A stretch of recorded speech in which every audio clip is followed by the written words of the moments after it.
हरे कृष्ण। बहुत बहुत धन्यवाद सभी भक्तों को। तो आज शुभ रामनवमी है, सभी को रामनवमी की हार्दिक शुभकामनाएं। तो भगवान श्री रामचंद्र का आविर्भाव तिथि इस नवमी तिथि में हुई थी, नवमी तिथि में हुई थी, इसलिए इस तिथि को, इस नवमी को राम नवमी तिथि कहा जाता है। भगवान श्री रामचंद्र इस धराधाम में आज के दिन अवतरण किए थे महाराज दशरथ के पुत्र के रूप में। हम लोग जानते हैं महाराज दशरथ अयोध्या के राजा थे और उन्हीं के पुत्र के रूप में भगवान स्वयं रामचंद्र आए थे। तो इस रामचंद्र का परिचय, भगवान श्री रामचंद्र का परिचय हम लोग आगे के वीडियो में श्रवण किए हैं कि वो कौन थे, महाराज दशरथ के पुत्र रामचंद्र कौन थे, और राम और कृष्ण में कोई अंतर नहीं है, इसको भी आगे के वीडियो में हम लोग श्रवण किए हैं, समझे हैं।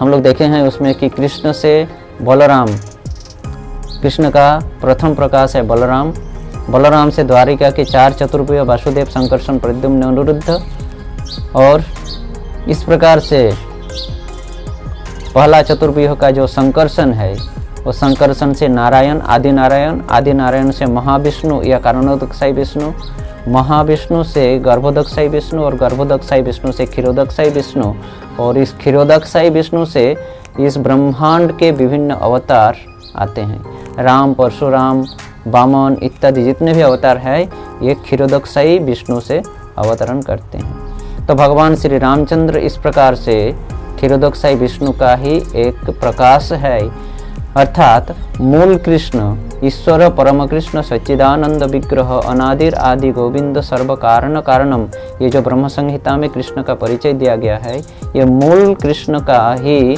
एक 100 अंश प्रकाश है रामचंद्र। तो भगवान श्री रामचंद्र महाराज दशरथ के पुत्र के रूप में आए थे। महाराज दशरथ अयोध्या के राजा थे। महाराज दशरथ अत्यंत पराक्रमशाली राजा थे। इतने पराक्रम थे, महाराज दशरथ की इतनी पराक्रम थी कि स्वर्ग के देवता लोग भी असुरों से युद्ध करने के लिए महाराज दशरथ का आमंत्रण करते थे। महाराज दशरथ के पराक्रम से सब डरते थे, सब कोई महाराज दशरथ के पराक्रम से डरते थे, क्योंकि महाराज दशरथ जब युद्ध करते थे तो वो 10 दिशाओं से 10 रूप धारण करके युद्ध करते थे। महाराज दशरथ युद्ध के समय 10 रूप धारण करके 10 रथ में चढ़कर 10 दिशाओं से आक्रमण करते थे शत्रु पक्ष को। इसलिए सब कोई महाराज दशरथ के इस पराक्रम से डरते थे, इतने पराक्रमशाली थे। तो महाराज दशरथ अयोध्या के महान राजा थे और महाराज दशरथ के पुत्र के रूप में ही श्री रामचंद्र आविर्भूत हुए थे। तो ये रामचंद्र जिस वंश में अवतरण किए थे वह उस वंश को इक्ष्वाकु वंश कहा जाता है। इस वंश का विभिन्न परिचय है। इक्ष्वाकु वंश में रामचंद्र आए थे, सूर्य वंश में रामचंद्र आए थे, रघु वंश में रामचंद्र आए थे।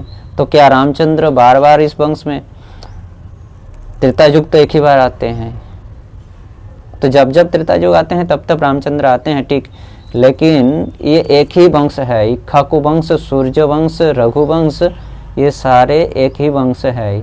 विभिन्न राजा इस वंश में, अनेकों महान महान राजा आए थे।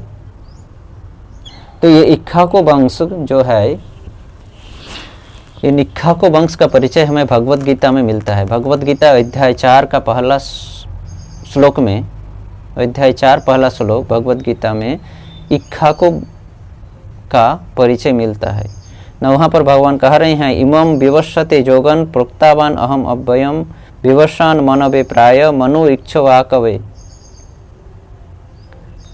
भगवान श्री कृष्ण बोल रहे हैं कि इस भगवत गीता का ज्ञान में सर्वप्रथम सूर्यदेव विवस्वान को प्रदान किया, विवस्वान ने मनु को प्रदान किया, और मनु इक्ष्वाकु राजा को, इक्ष्वाकु राजा या इक्ष्वाकु राजा को प्रदान किए।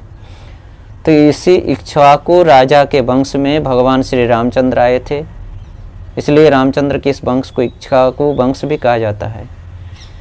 यह इक्ष्वाकु वंश सीधा सूर्यदेव से आए, सूर्यदेव से मनु, पहला मनु, और मनु से इक्ष्वाकु राजा, मनु के बाद इक्ष्वाकु राजा आए इस वंश में।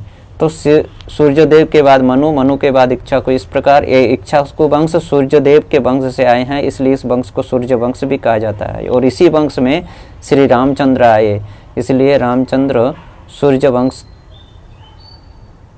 के थे, इस प्रकार कहा जाता है। तो रामचंद्र इक्ष्वाकु वंश के में आविर्भूत हुए थे, रामचंद्र सूर्य वंश में आविर्भूत हुए थे, और रामचंद्र रघु वंश में आविर्भूत हुए थे, इसलिए रामचंद्र का एक नाम है रघुवीर। रघु वंश के जो वीर है, वीर पुरुष है, वो कौन है? श्री रामचंद्र, इसलिए रघुवीर एक नाम है रामचंद्र का, रघु वंश में अवतरण किए थे इसलिए। तो इस वंश में, ये इक्ष्वाकु वंश या सूर्य वंश में अनेकों महान महान राजा आए, जैसे महाराज पृथु इसी वंश में आए, महाराज रघु इसी वंश में आए, पृथु के बाद आए महाराज रघु इसी वंश में आए, रघु के पुत्र अज इस वंश में आए, और अज के पुत्र दशरथ आए, और दशरथ के पुत्र आए रामचंद्र। इस प्रकार से परंपरा क्रम में अयोध्या में पृथु, इक्ष्वाकु, पृथु, रघु, अज, दशरथ एवं रामचंद्र परंपरा क्रम में राजा बने। अयोध्या के परंपरा क्रम में अयोध्या इन राजाओं का राजधानी था, और रामचंद्र इसी वंश में, इसी अयोध्या नगरी में आकर आविर्भूत हुए महाराज दशरथ के पुत्र के रूप में। तो भगवान श्री रामचंद्र महाराज दशरथ के पुत्र के रूप में आए, इसके पीछे एक घटनाओं का उल्लेख मिलता है, जिसको हम लोग संक्षेप में श्रवण करेंगे। महाराज दशरथ का पहला विवाह माता कौशल्या से हुआ था। जब माता कौशल्या से कोई पुत्र प्राप्त नहीं हुआ, तो उन्होंने दूसरे विवाह किए माता सुमित्रा से। सुमित्रा से भी जब कोई पुत्र संतान प्राप्त नहीं हुआ, तो महाराज दशरथ ने फिर से विवाह किए कैकेयी माता से। इस प्रकार से 3 बार विवाह किए, कौशल्या, सुमित्रा एवं तथा कैकेयी। इन तीनों रानियों से जब महाराज दशरथ को पुत्र प्राप्त नहीं हुआ, तो महाराज दशरथ अत्यंत चिंतित थे, चिंताग्रस्त हुए थे महाराज दशरथ। इस प्रकार से महाराज दशरथ की 3 रानियां थी, मुख्य रानियां 3 थी महाराज दशरथ की। इसके अलावा भी महाराज दशरथ अलग अलग समय में परिस्थितियों के कारण विवाह किए हैं, जिसका वर्णन शास्त्रों में मिलता है, तो इतनी गहरी में हम लोग नहीं चलेंगे। तो महाराज की 3 प्रधान रानियां थी, कौशल्या, सुमित्रा और कैकेयी। तीनों रानियों से पुत्र संतान प्राप्त जब नहीं हुआ, तो महाराज दशरथ अत्यंत विचलित हुए, अत्यंत चिंतित हुए, और उन्होंने कुलगुरु महर्षि वशिष्ठ का स्मरण लिए। महर्षि वशिष्ठ के परामर्श से महाराज दशरथ ने अश्वमेध यज्ञ संपादन करने का प्रस्तुति लिए। वशिष्ठ ने परामर्श दिए कि आप अश्वमेध यज्ञ पूरा करो।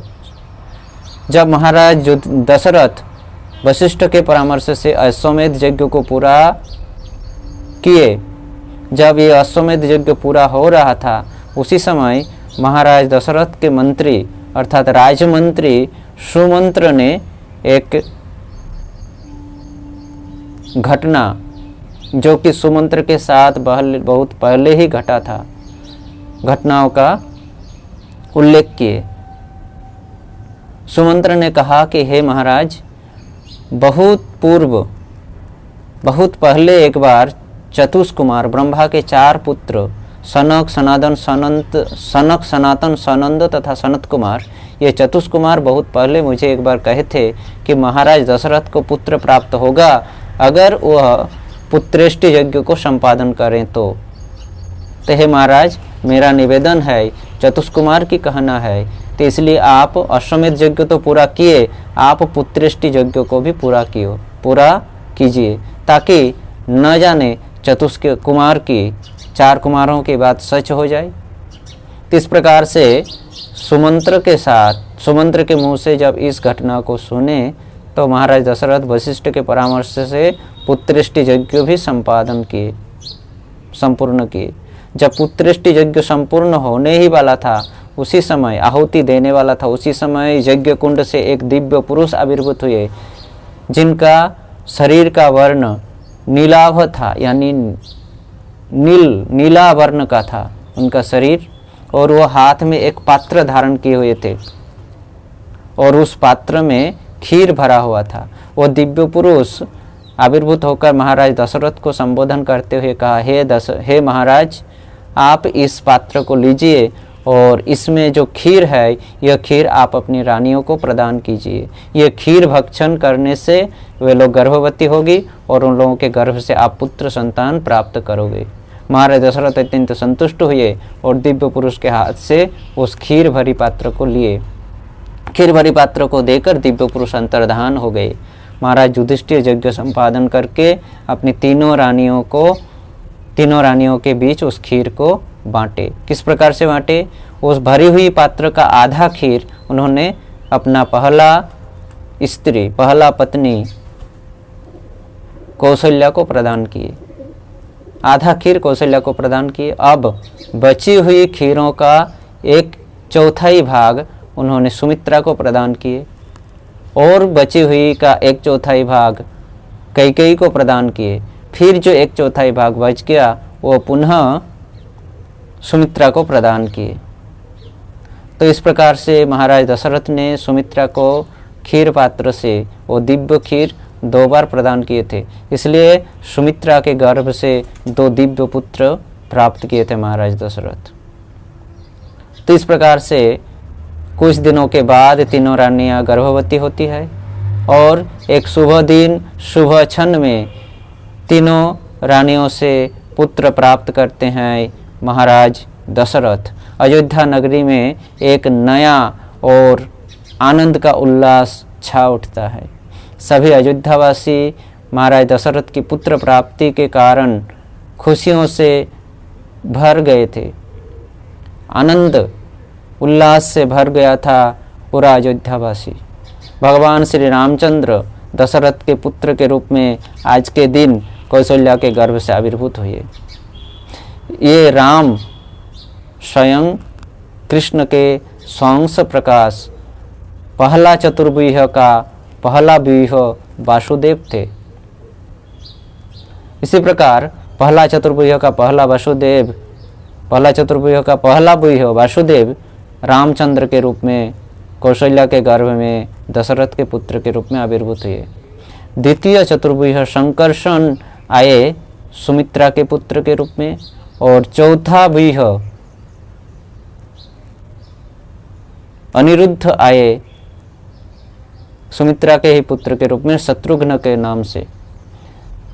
लक्ष्मण और शत्रुघ्न यानी संकर्षण और अनिरुद्ध सुमित्रा के गर्भ में आए, लक्ष्मण और शत्रुघ्न के रूप में। और तीसरा व्यूह प्रद्युम्न आए कैकेयी के संतान के रूप में, कैकेयी के गर्भ में भरत के नाम से।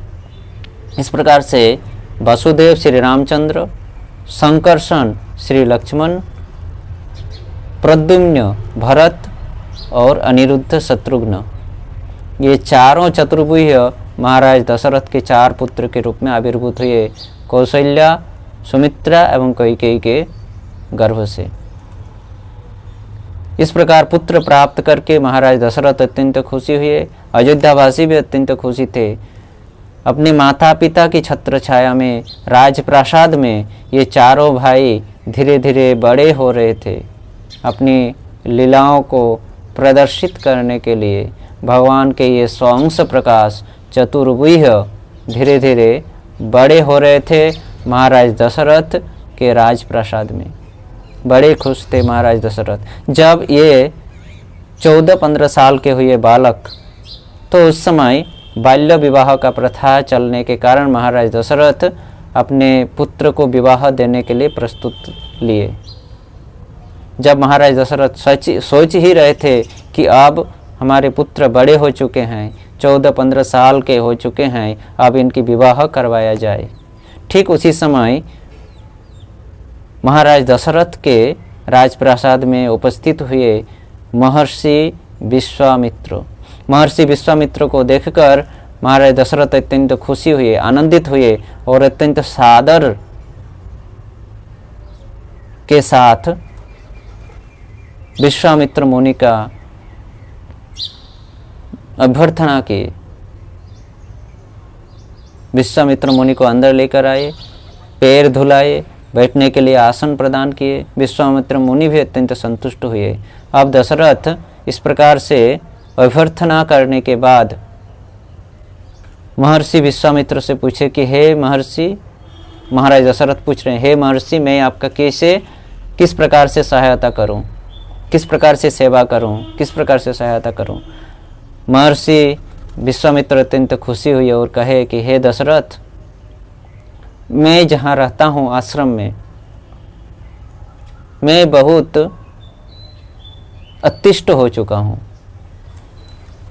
क्योंकि मैं आश्रम में बैठकर शांति से यज्ञ नहीं कर पाता हूँ। क्योंकि जब मैं यज्ञ करने जाता हूँ उस समय रावण के 2 अनुचर मारीच और सुबाहु आकर हमारे यज्ञ को नष्ट कर देते हैं। जब मैं यज्ञ का आहुति देने जाता हूँ, यज्ञ जब पूरा होने वाला होता है, उस समय मारीच और सुबाहु आकर उस यज्ञ के ऊपर अपवित्र वस्तु फेंकते हैं। मल, मूत्र, हड्डी, मांस, रक्त इत्यादि फेंककर यज्ञ को नष्ट कर देते हैं। मैं अतिष्ट हो चुका हूँ उस मारीच और सुबाहु से। मैं बैठ के अच्छे से भजन नहीं कर पाता हूँ, यज्ञ नहीं कर पाता हूँ।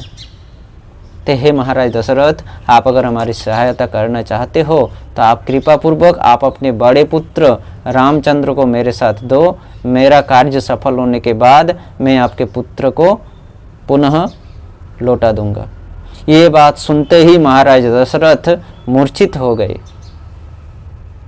महाराज दशरथ मूर्छित हो गए कि रामचंद्र को देना पड़ेगा विश्वामित्र के साथ। रामचंद्र तो अभी छोटे हैं, बालक है, वो उनको शत्रुओं के साथ युद्ध करने का कौशल पूरी तरह से पता नहीं है, वो कैसे युद्ध करेगा। उन्होंने महाराज दशरथ महर्षि विश्वामित्र की इस बात को सुनकर, मांग को सुनकर मूर्छित हो गए। कुछ क्षण के बाद जब महाराज दशरथ को होश आए, चेतना में आए, महाराज दशरथ हाथ जोड़कर निवेदन किए कि हे मुनिवर, आप रामचंद्र को मत लेकर जाओ। रामचंद्र के बिना मैं जी नहीं सकता हूँ, वो मेरा जीवन मरण सब कुछ है। रामचंद्र, राम के अलावा, राम को छोड़कर आप और कुछ भी मांग लीजिए, मैं राम को नहीं दे सकता हूँ। अगर आपके सहायता की जरूरत है, मारीच और सुबाहु से आप अतिष्ट है, मारीच और सुबाहु को के साथ युद्ध करना है, तो मैं चलता हूँ आपके साथ, मैं युद्ध करूंगा मारीच और सुबाहु के साथ। विश्वामित्र इस बात को सुनकर क्रोधान्वित हुए, इतने क्रोधान्वित हो उठे कि संपूर्ण धरती कांप रहा था, सब भयभीत थे। अचानक क्या हो गया? विश्वामित्र मुनि कहने लगे क्रोध से कि दशरथ, मैं जब आया था आप हाथ जोड़कर कहे थे अपने ही मुंह से कि मैं आपकी किस प्रकार से सहायता करूं, और जब मैं सहायता मांग रहा हूं तब आप इनकार कर रहे हो। इस प्रकार से क्रोधान्वित से संपूर्ण धरती कांप रहा था। दशरथ ने इस दशा को देखकर अत्यंत भयभीत हुए और अंत में रामचंद्र को देने के लिए प्रस्तुत हुए। कष्ट हो रहा था, रामचंद्र उनका प्राण था, जीना मरना सब कुछ रामचंद्र था। क्यों नहीं होगा? वही रामचंद्र, वही कृष्ण, वही परमात्मा, जो परमात्मा के रूप में हर जीव के हृदय में है, महाराज दशरथ के हृदय में है, वही रामचंद्र आज पुत्र के रूप में आए हैं। तो क्यों जीना मरना क्यों उनके ऊपर नहीं होगा? इस प्रकार से आसक्ति होनी चाहिए भगवान के प्रति हमारा। सब कुछ छीन लो, सब कुछ ले लो, भक्ति मत छीनो, भगवान को से दूर मत हटाओ। तो अंत में कष्ट को सहन करके दिया तो नहीं जा रहा था, लेकिन क्या करें, परिस्थिति है, वो अपने को संभाल के महाराज दशरथ ने रामचंद्र को प्रदान किए। विश्वामित्र मुनि के साथ जब रामचंद्र जाने के लिए तैयार हुए तो उस समय लक्ष्मण भी आकर कहा कि मैं भी भैया के साथ जाऊंगा जंगल में, क्योंकि राम और लक्ष्मण को हम कभी अलग नहीं कर सकते हैं। राम स्वयं कृष्ण के अंश अवतार है, लक्ष्मण स्वयं बलराम संकर्षण के अवतार है। बलराम हमेशा कृष्ण के साथ रहते हैं कृष्ण की सेवा करने के लिए। बलराम जिस प्रकार कृष्ण की सेवा करने के लिए तत्पर रहते हैं, ठीक उसी प्रकार बलराम के अंश संकर्षण भी भगवान की सेवा के लिए तत्पर रहते हैं। उसी प्रकार लक्ष्मण भी रामचंद्र की सेवा के लिए हमेशा तत्पर रहते हैं। इसलिए रामचंद्र जब अयोध्या से 14 वर्ष के लिए वनवास में गए तो लक्ष्मण भी साथ में गए थे। अलग नहीं होते हैं राम और लक्ष्मण कभी, कृष्ण और बलराम कभी अलग नहीं होते हैं। राम और लक्ष्मण को कभी हम अलग नहीं कर सकते हैं। उसी प्रकार भरत और शत्रुघ्न को भी कभी अलग नहीं किया जा सकता है।